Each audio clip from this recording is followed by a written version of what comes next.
اللہ رب العالمین احکم الحاکمین کے ہمارے اوپر بے شمار احسانات ہیں، اس کے انعامات ہیں، اس کی نوازشات ہیں اور اس کی عطائیں ہیں۔ وہ رب اپنے بندوں پر اپنے انعامات و اکرامات کا نزول فرماتا ہے،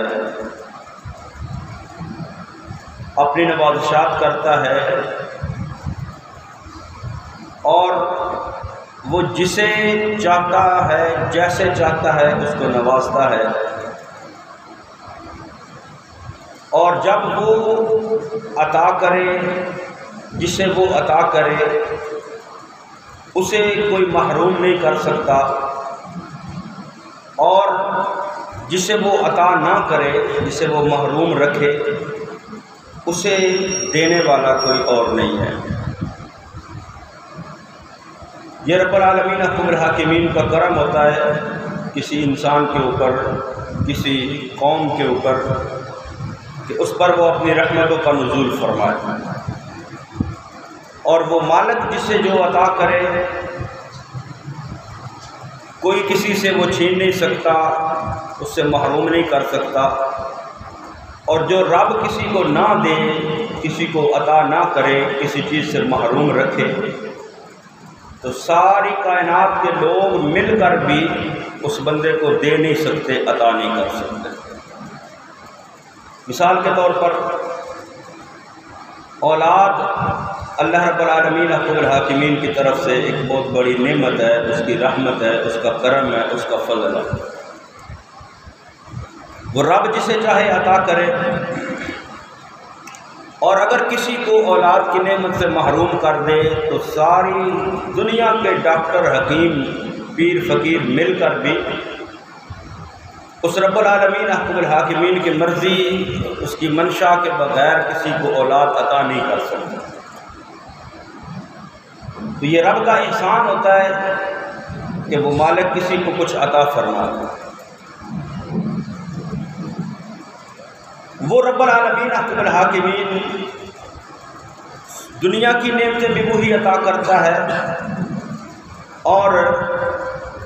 اگلے جہان کے اندر بھی اپنے بندوں کو نعمتوں سے وہی مالا مال کرے گا۔ اور دنیا کے اندر اگر کسی کو نعمت مل جاتی ہے تو وہ یہ اس بات کی نشانی نہیں ہے کہ اللہ اس پر راضی ہے تو اس کو دنیا کی نعمتیں دی ہیں۔ دنیا کی نعمتیں دینا بھی اللہ کا کام ہے، اور اخروی نعمتیں دینا بھی اللہ کا کام ہے۔ اور دنیا کی نعمتیں وہ جو ہے وہ ہر ایک کو عطا کرتا ہے، کسی کو کم، کسی کو زیادہ۔ اور اگر دنیا کے اندر کسی کو نعمتیں زیادہ مل جائیں، کسی کے پاس دولت زیادہ ہو، کسی کے پاس مال زیادہ ہو، کسی کے پاس اولاد زیادہ ہو، کسی کے پاس زمینیں زیادہ ہوں، کاروبار زیادہ ہو، فیکٹریاں زیادہ ہوں، تو یہ اس بات کی دلیل نہیں ہے کہ اس پر اللہ راضی ہے دنیاوی نعمتوں کے اعتبار سے۔ کیونکہ اگر ہم دیکھیں تو دنیا کے اندر کفار و مشرکین جو اللہ کو مانتے بھی نہیں، ان پر اللہ کی کتنی نعمتیں ہیں، دولت ان کے پاس ہے، قوت اور طاقت ان کے پاس ہے، دنیاوی نعمتیں جو ہیں وہ ان کے پاس بے شمار ہیں، لیکن اس بات سے ہم یہ اخذ نہیں کر سکتے کہ ان پر اللہ راضی ہے تو اس کو اللہ نے ان کو عطا کی ہوئی ہے۔ یہ دنیاوی مال و دولت بھی اللہ کی طرف سے ایک امتحان بھی ہوتا ہے، اور جب وہ اپنے فرما بردار بندوں کو دیتا ہے تو پھر یہ اس کی طرف سے نعمت ہوتی ہے، اس کی طرف سے رحمت ہوتی ہے، اور جب کسی نافرمان کو دیتا ہے تو پھر یہ اس کی طرف سے آزمائش ہوتی ہے کہ یہ بندہ جو ہے یہ دنیا کے اندر مزید مگن ہو جائے، مزید گم ہو جائے، اور اللہ کی طرف رجوع نہ کرے۔ اللہ اپنی رحمت سے در حقیقت ان کو دور کر دیتا ہے جن کو جو اس کے نافرمان ہوتے ہیں، اور پھر دنیا کی نعمتیں اللہ ان کو عطا کر دیتا ہے۔ تو یہ اللہ کے راضی ہونے کی دلیل نہیں ہے۔ اللہ کے راضی ہونے کی دلیل یہ ہے کہ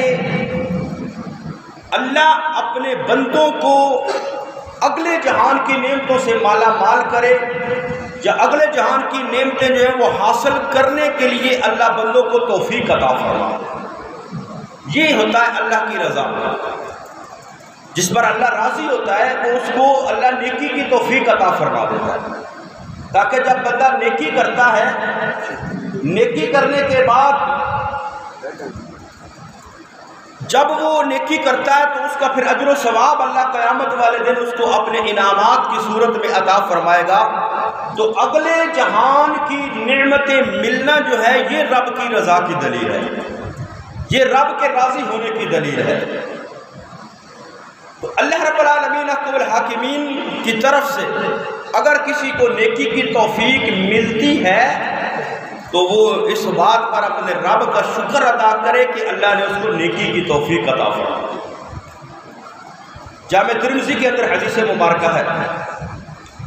نبی کریم صلی اللہ تعالیٰ علیہ وآلہ وسلم کے صحابی سیدنا حضرت ابو بکرہ، ایک حضرت بکر صدیق رضی اللہ تعالیٰ عنہ، یہ ابو بکرہ ایک اور صحابی ہے۔ سیدنا حضرت ابو بکرہ رضی اللہ تعالیٰ عنہ بیان کرتے ہیں کہ نبی کریم صلی اللہ تعالیٰ علیہ وآلہ وسلم کی بارگاہ کے اندر ایک شخص آیا اور آ کر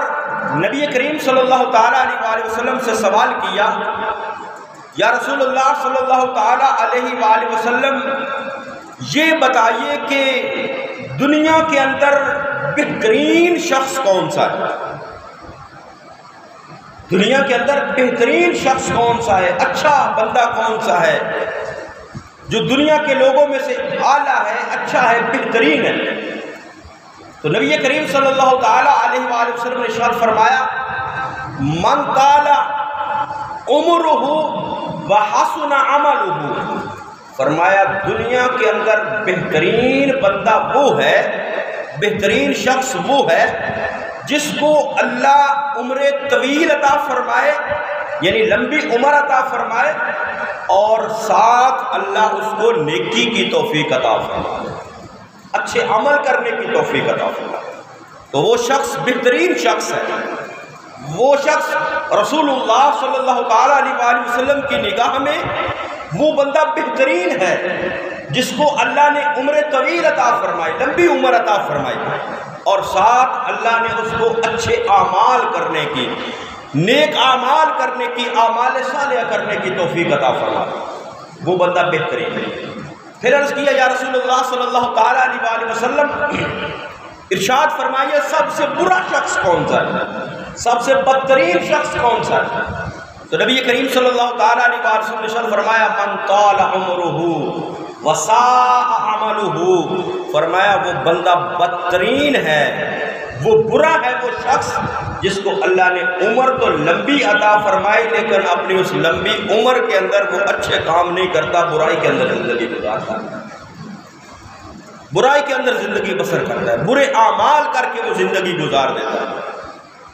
کیونکہ اللہ رب العالمین احکم الحاکمین کی طرف سے کسی کو نیکی کرنے کا موقع مل جائے، نیکی کرنے کا موقع مل جائے، موقع یہی ہے نا کہ بندے کو اللہ عمر عطا فرما دے، عمر لمبی عطا فرما دے۔ ایک بندہ جو ہے وہ 40 سال دنیا کی زندگی گزارتا ہے، اس کے پاس نیکی کرنے کے لیے، اچھے اعمال کرنے کے لیے 40 سال کا وقت ہے، اور ایک بندے کو اللہ 80 90 100 سال کی عمر عطا فرما دیتا ہے، اس کے پاس 80 90 100 سال جو ہے وہ اتنی عمر ہے نیکی کرنے کے لیے، تو یہ اللہ کی طرف سے اس کو موقع ملا ہے نیکی کرنے کا، لیکن اس نے اس موقع کو ضائع کر دیا، اس موقع کو ضائع کر دیا، یعنی زندگی گناہ کے اندر گزار دی، زندگی نافرمانی کے اندر گزار دی، زندگی جو ہے وہ اللہ اور اس کے رسول کو ناراض کرنے والے کاموں کے اندر گزار دی۔ فرمایا وہ شخص بدترین شخص ہے، برا شخص ہے جس کو اللہ نے عمر تو لمبی عطا فرما دی، یعنی موقع عطا فرما دیا۔ یہ دنیا کی زندگی ہمارے پاس کیا ہے؟ یہ ہمارے پاس موقع ہے، ٹائم ہے، وقت ہے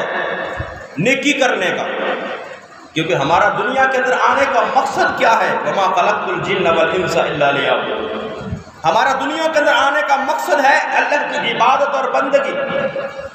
تو اللہ نے ہمیں موقع عطا فرما دیا، عمر عطا فرما دی، عمر طویل عطا فرما دی،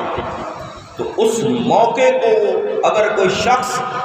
اس سے فائدہ حاصل کرتا ہے، اس موقع کو غنیمت سمجھتا ہے، کیونکہ نبی کریم صلی اللہ تعالیٰ علیہ وسلم نے فرمایا الدنیا مزرعۃ الآخرہ، فرمایا دنیا آخرت کی کھیتی ہے، دنیا آخرت کی کھیتی ہے، جو عمل اس دنیا کے اندر کریں گے اس کا ہی اجر و ثواب جو ہے وہ ہمیں اگلے جہان کے اندر ملے گا۔ اچھا عمل کریں گے اجر و ثواب ملے گا، برا عمل کریں گے اس کا جو ہے وہ ہمارے اوپر عذاب ہوگا، عذاب ہوگا، پکڑ ہوگی۔ تو فرمایا من طال عمرہ وحسن عملہ، وہ شخص خوش نصیب ہے، وہ شخص بہترین ہے، وہ شخص اچھا ہے جس کو اللہ نے موقع عطا کیا، یعنی عمر لمبی عطا فرمائی، اور ساتھ اس نے کیا کیا، اس بندے نے اس موقع سے فائدہ اٹھا کر اچھے اعمال کے اندر زندگی گزاری۔ اور بدترین ہے وہ شخص، برا ہے وہ شخص جس کو موقع ملا لمبی عمر کی صورت کے اندر، لیکن اتنی لمبی عمر گزارنے کے باوجود اس نے نیکی نہیں کی بلکہ گناہ کے اندر زندگی گزاری۔ تو اللہ رب العالمین حکم الحاکمین کی طرف سے ہمیں مواقع ملتے ہیں۔ رب العالمین حکم الحاکمین، یہ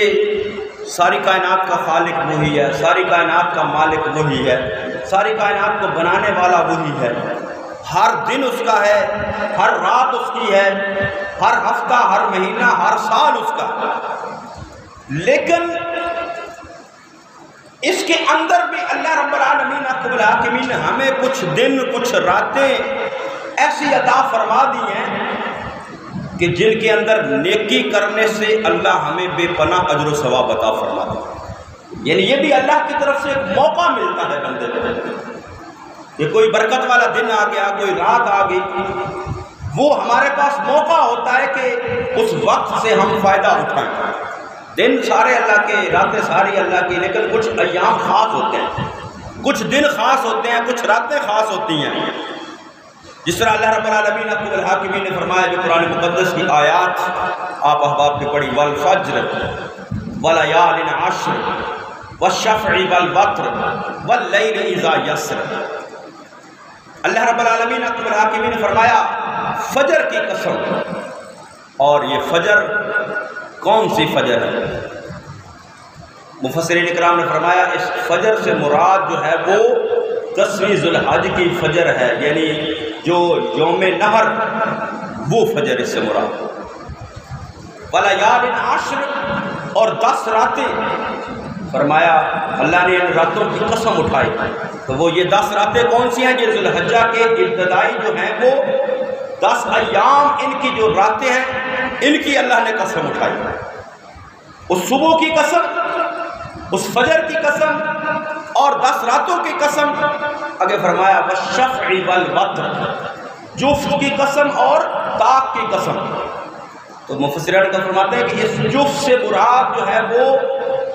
10ویں ذی الحج کا دن ہے، اور طاق سے مراد جو ہے وہ 9ویں ذی الحج یوم عرفہ کا دن ہے۔ واللیل اذا یسر، اور ہر رات کی قسم، جو ان 10 راتوں میں سے ہر رات جو گزرتی ہے، یا خاص کر 10ویں ذی الحج کی رات کی قسم، یعنی یہ ایام جو ہے ذی الحجہ کے، یہ ابتدائی 10 ایام، یہ اللہ رب العالمین رب الحاکمین کی طرف سے امت مصطفیٰ صلی اللہ تعالیٰ علیہ وآلہ وسلم پر انعام ہے۔ یہ ہمیں موقع ہے کہ ہم اس موقع سے فائدہ اٹھائیں اور ان 10 ایام کے اندر ایسے اعمال کریں جو اللہ رب العالمین رب الحاکمین کو پسند ہے، جو اللہ رب العالمین کو راضی کرنے والے اعمال ہیں۔ تو کچھ تو ایسے ایام ہیں جو حج بیت اللہ کرنے والوں کے ساتھ مخصوص ہیں، یہ حج کے بھی دن ہے، قربانی کے بھی دن ہے، تو کچھ اعمال ایسے ہیں جو صرف حج کرنے والوں کے ساتھ مخصوص ہیں، طواف کرنا، مزدلفہ کے اندر جانا، مینا کے اندر جانا، وہ یہ ایام جو ہیں وہ صرف، اور عرفہ کے اندر جو ہے وہ قیام کرنا۔ نبی کریم صلی اللہ تعالیٰ علیہ وآلہ وسلم نے جو ہے یہ عرفہ کے دن، یعنی 9ویں ذی الحج جس دن حج ہوتا ہے، اور حج کا رکن اعظم وقوف عرفات جو ہے وہ جب ادا کیا جاتا ہے تو اس وقت اللہ اپنے بندوں پر بڑا ہی مہربان ہے۔ اللہ رب العالمین احکم الحاکمین کے محبوب کریم صلی اللہ تعالیٰ علیہ وسلم نے ارشاد فرمایا کہ جب سارے بندے دنیا کے اندر سے، کوئی کسی ملک کے اندر سے، کوئی کسی ملک کے اندر سے، وہ میدان عرفات کے اندر اکٹھے ہوتے ہیں، ایک لباس ہوتا ہے سب کا، زبانوں پر ایک ہی آواز ہوتی ہے لبیک اللہم لبیک لا شریک لک لبیک ان الحمد والنعمت لک والملک لا شریک لک۔ یہ جب تسبیحات یا تکبیرات جو ہیں وہ ان کی زبانوں پر ہوتی ہیں، اللہ رب العالمین احکم الحاکمین اپنے فرشتوں کے سامنے فخر فرماتا ہے کہ میرے فرشتوں دیکھو میرے بندوں کو کس طرح میری بارگاہ کے اندر گڑ گڑا رہے ہیں، کس طرح میری بارگاہ کے اندر رو رہے ہیں، کس طرح میری بارگاہ کے اندر جو ہے وہ اپنی آہوزاری کو پیش کر رہے ہیں، اپنے گناہوں کو پیش کر رہے ہیں، اپنے گناہوں کی معافی مانگ رہے ہیں۔ تو اللہ رب العالمین کو مناظر فرماتا ہے فرشتوں گواہ ہو جاؤ میں نے ان ساروں کو بخش دیا ہے، میں نے ان ساروں کو بخش دیا ہے، ان ساروں کے گناہوں کو معاف کر دیا ہے۔ تو وقوف عرفات یہ کچھ اعمال ایسے ہیں جو ان لوگوں کے ساتھ مخصوص ہیں جو حج کے لیے گئے ہوئے ہیں۔ اللہ رب العالمین احکم الحاکمین جتنے بھی لوگ ہمارے اس ملک پاکستان سے گئے ہیں یا دیگر ممالک سے جو مسلمان گئے ہیں حج کرنے کے لیے، اللہ رب العالمین احکم الحاکمین سب کی حاضری کو قبول فرمائے، اور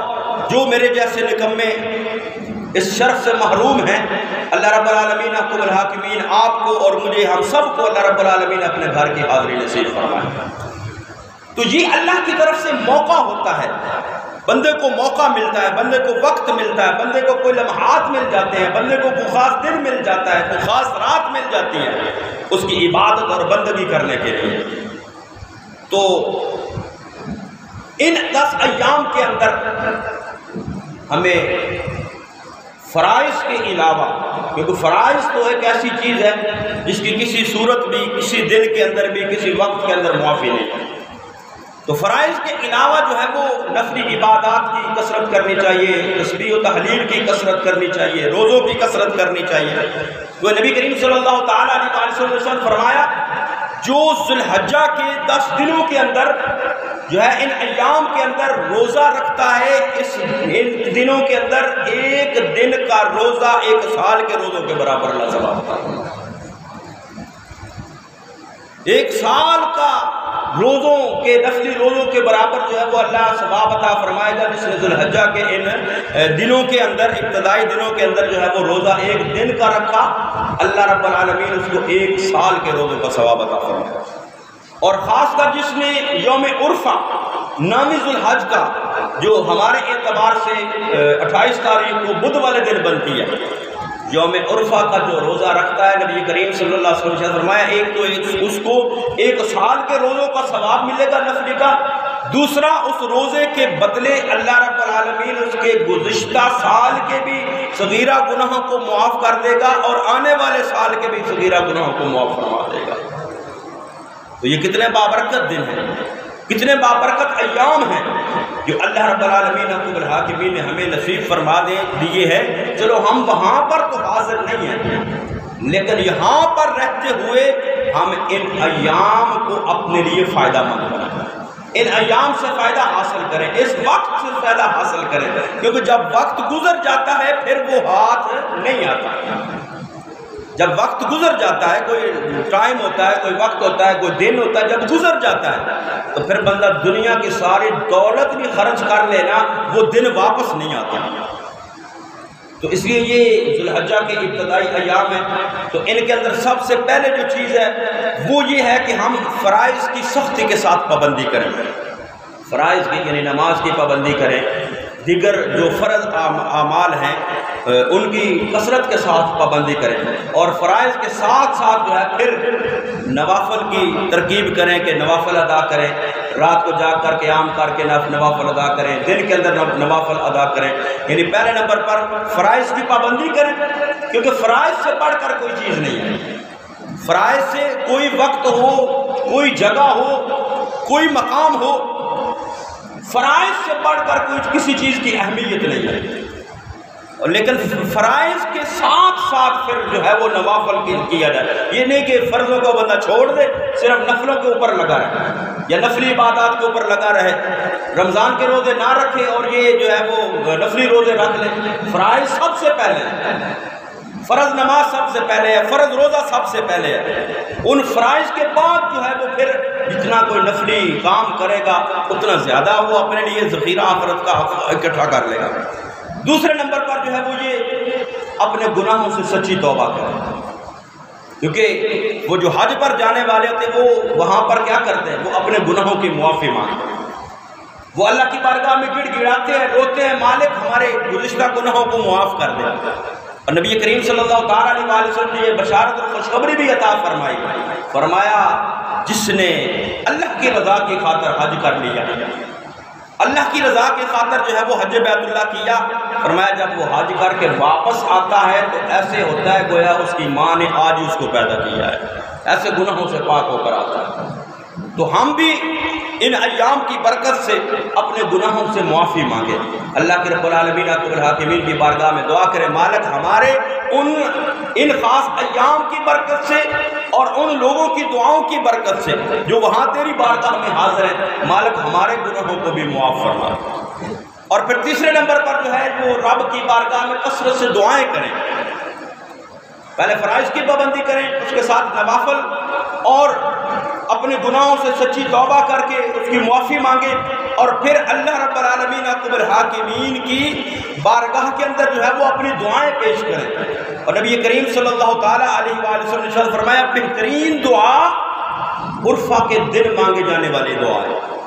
جو نامی ذوالحج والے دن دعا مانگی جاتی ہے وہ دعاؤں میں سے بہترین دعا ہے, اللہ اس کو قبول فرماتا ہے. اور نبی کریم صلی اللہ تعالیٰ علیہ وسلم نے فرمایا میرا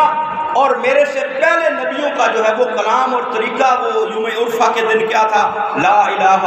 الا اللہ وحدہ لا شریک لہ لہ الملک ولہ الحمد وہو علی کل شیء قدیر. اس جو ہے وہ کلمے کی کثرت ہے,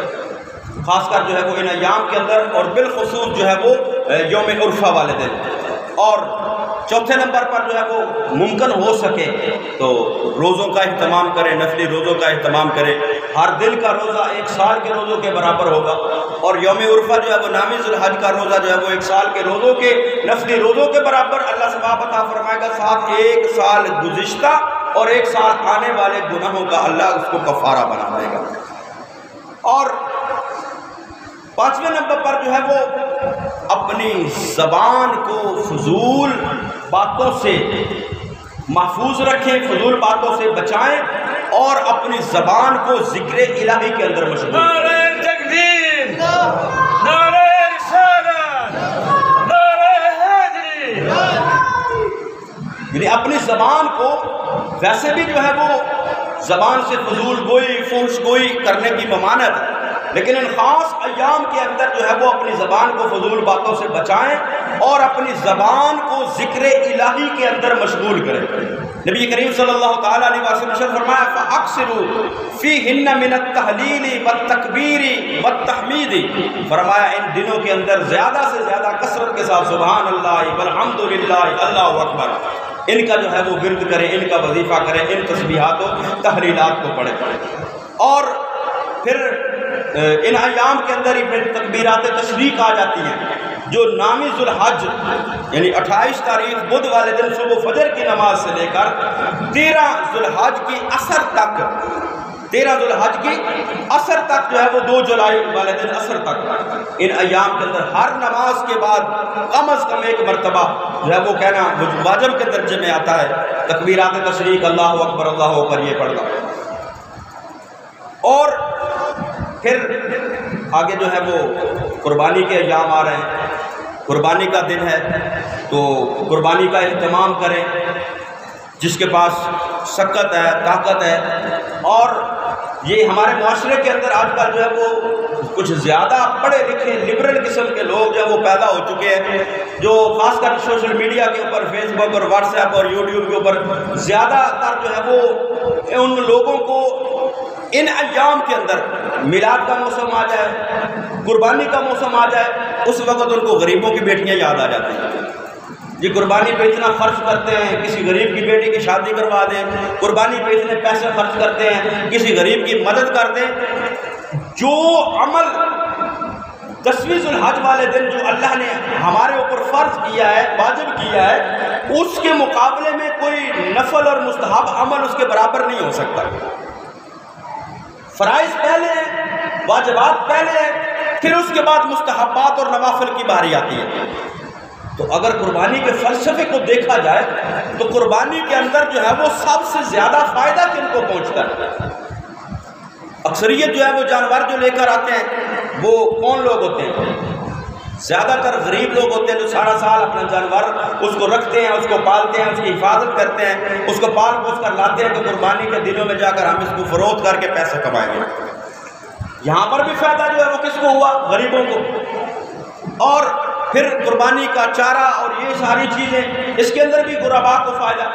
پھر قربانی کی کھالیں صدقہ خیرات کی جاتی ہیں، وہ بھی فائدہ غریبوں کا۔ اور قربانی کے گوشت کے اندر بھی جو ہے وہ فائدہ جو ہے وہ غریبوں کا۔ پھر قربانی کرنے والے جو ہے کسائی وغیرہ ہوتے ہیں، ان کی بھی دیہاڑی اور مزدوری جو ہے اس سے ان کو حاصل ہوتی ہے۔ تو زیادہ جو فائدہ جو ہے وہ اس کے اندر وہ غرباء و مساکین کو ہوتا ہے۔ تو نبی کریم صلی اللہ تعالیٰ علیہ وسلم کا فرمان ہے، حدیث مبارکہ ہے، نبی کریم صلی اللہ تعالیٰ علیہ وسلم نے فرمایا ما عمل ابن آدم یوم النحر عملہ احب الی اللہ عز وجل من حراقۃ دم۔ فرمایا 10ویں ذو الحج کے دن، یوم نحر کے دن، اللہ کے راستے میں قربانی کرنے سے، خون بہانے سے بہتر انسان کا کوئی عمل نہیں ہو سکتا۔ جو اللہ کے راستے میں قربانی کرنی ہے، جس پر قربانی واجب ہے، جو صاحب نصاب ہے، اس پر جب قربانی اس نے کرنی ہے تو اس قربانی سے بہتر کوئی عمل نہیں ہو سکتا جو اس دن بندہ کرتا ہے۔ تو اب جو وہ دلیلیں دیتے ہیں فلاں کام کر لو، یہ اصل میں ان کو غریبوں کی تکلیف نہیں ہوتی، نہ کوئی غریبوں کے بیٹیوں سے پیار ہوتا ہے۔ اگر غریبوں کی بیٹیوں سے پیار ہو، 2.5 3 لاکھ کے ہاتھ میں وہ موبائل ہوتے ہیں، وہ بیچ کر غریب کی بیٹی کی مدد نہیں ہو سکتی۔ لاکھوں روپے کی گاڑیوں میں وہ بیٹھے ہوئے ہوتے ہیں، وہ لاکھوں کی گاڑیاں بیچ کر 2-4 لاکھ کی مہران لے کر نہیں وہ چلا سکتے، گاڑی تو وہ بھی گاڑی ہے۔ وہ اپنی چیزوں کی طرف نہیں آئیں گے، وہ اسلام کو، در حقیقت اسلام کو نشانہ بنانا مقصد ہوتا ہے۔ تو جو اسلام کے احکامات ہیں، جو اسلام کے فرائض ہیں، جو اسلام کے واجبات ہیں ہمارے اوپر، ان کے برابر کوئی نفلی عمل نہیں ہو سکتا۔ اور جو اللہ کے راستے میں لاکھوں کروڑوں لاکھوں کا جانور لے کر خرچ کرتے ہیں، کیا وہ کسی غریب کی مدد نہیں کرتے؟ ضرور کرتے ہیں، مسلمان مدد غرباء کی کرتے ہیں، مساکین کی کرتے ہیں۔ تو اس میں اس بات کو نشانہ بناتے ہیں وہ لوگ کہ قربانی کا جانور اتنے کا لے کر آئے اور 10 لاکھ کی گائے بندھی ہوئی تھی، ساتھ جو وہ غریب کی بیٹی جو ہے وہ بھوکھی رہ رہی تھی۔ یہ دین کو، اسلام کو نشانہ بنانا، یہ اصل ان کا مقصد ہوتا ہے۔ تو ان لوگوں کی باتوں سے بچیں، اسلام کے احکامات پر عمل پیرا ہونے کی کوشش کریں، اور قربانی کی جن کو سکت ہے، جن کے پاس توفیق ہے، جن کو اللہ نے عطا کیا ہے، جو صاحب نصاب ہیں، وہ نبی کریم صلی اللہ تعالیٰ علیہ وسلم نے فرمایا اس دن، یوم نحر والے دن، یعنی 10ویں ذو الحج والے دن، انسان کا، بندہ مومن کا، ابن آدم کا کوئی عمل اس قربانی کرنے کے برابر کوئی عمل نہیں ہو سکتا۔ اور نبی کریم صلی اللہ علیہ وسلم نے فرمایا وَإِنَّهُ لَتَأْتِي يَوْمُ الْقِيَامَةِ بِقُرُونِهَا وَأَزْلَافِهَا وَأَشْعَارِهَا۔ فرمایا جو قربانی کا جانور ہوتا ہے وہ قیامت والے دن آئے گا، اپنے سینگوں کے سمیت، اپنے کھروں کے سمیت، اپنے بالوں کے سمیت آئے گا۔ اور نبی کریم صلی اللہ علیہ وسلم نے فرمایا وَإِنَّ الدَّمَ لَيَقَعُ مِنَ اللَّهِ عَزَّ وَجَلَّ بِمَكَانٍ قَبْلَ أَن يَقَعَ عَلَى الْأَرْضِ۔ فرمایا قربانی کے جانور کا خون زمین پر بعد میں گرتا ہے، اللہ اس کو پہلے قبول فرما لیتا ہے۔ فَطِيبُوا بِهَا نَفْسًا، فرمایا لہذا قربانی خوش دلی کے ساتھ خوش ہو کر کیا کرو۔ تو اللہ رب العالمین احکم الحاکمین ہمیں دین اسلام پر عمل کرنے کی توفیق نصیب فرمائے، اور اللہ رب العالمین ان ایام کی برکات حاصل کرنے کی ہمیں توفیق نصیب فرمائے۔ آمین۔ وما علیہ الا البلاغ المبین۔